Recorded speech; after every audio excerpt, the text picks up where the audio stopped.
Isang malakas na tunog na galing raw sa ilalim ng lupa ang bumulabog sa bahagi ng The Fort sa Taguig. Mula sa Taguig, nakatutok live si Sandra Aguinaldo. Sandra, ano nangyari dyan? Yes, Mel, ayon nga dito kay Senior Superintendent Arthur Asis ng Taguig City Police ay nakarinig ang mga residente at mga nagtatrabaho dito ng isang malakas na tunog na kung kanila raw ilalarawan ay parang sumabog na gulong ng isang sasakyan.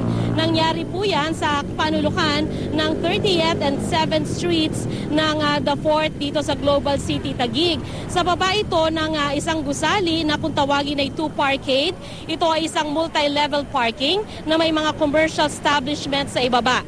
Base sa initial probe ay posibleng gas leak ito na humalo sa tubig na naipon naman sa isang storm basin. Ang storm basin po ay puntahan ng mga naipong tubig sa underground para hindi bumaha sa bahagi ng The Fort. Ang nakikita niyo pong video ay yung pagtingin ng mga bomb expert nga dito sa lugar na ito. Yan po ay mga concrete manhole kung saan tinitiyak nila na talagang hindi bomb explosion ang nangyari. At ayon nga po sa Taguig City Police ay kanila na pong in-rule out na gas o bomb explosion ang nangyari, Mel. Ayon sa kanila ay initially may amoy ng gas na naamoy dito at habang dumaan ang mga oras ay nawala rin ang amoy ng gas kaya sila ay talagang nagsasaliksik para malaman kung ano ang talagang sanhi nitong malakas na tunog na narinig mula dito sa ilalim ng lupa. Ayon pa, Mel, sa ilan sa mga saksi na nakausap natin,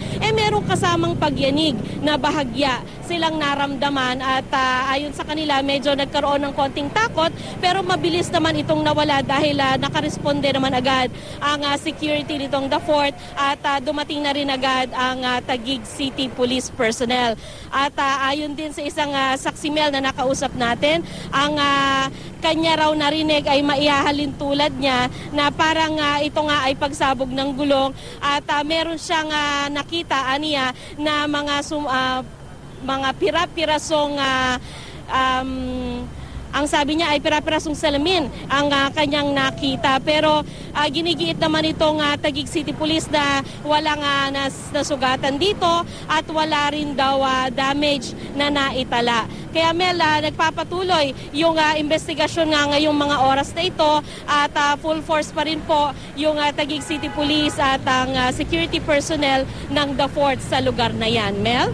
Sandra, ngayong hindi pa tiyak kung anong pinagmula ng malakas na tunog na yon, ligtas ba na pumunta dyan ang mga tao, Sandra? Mel, tama ka dyan. Katunayan, ang mga business establishment sa paligid ng area na yan ay bukas pa rin at marami pa rin tao na nagpupuntahan. Medyo may nag-uusyoso ng konti doon sa area at ako yung mapapansin, yung area na iyon sa panulukan ng 7th Street at 30th Street ay nakakordon na at bawal itong daanan kaya yung mga tao na pupunta doon sa mga tinatawag nating gimikan sa paligid noon ay kailangang ikutan yung nakakordon na area na yan. Mel? Maraming salamat sa iyo, Sandra Aguinaldo.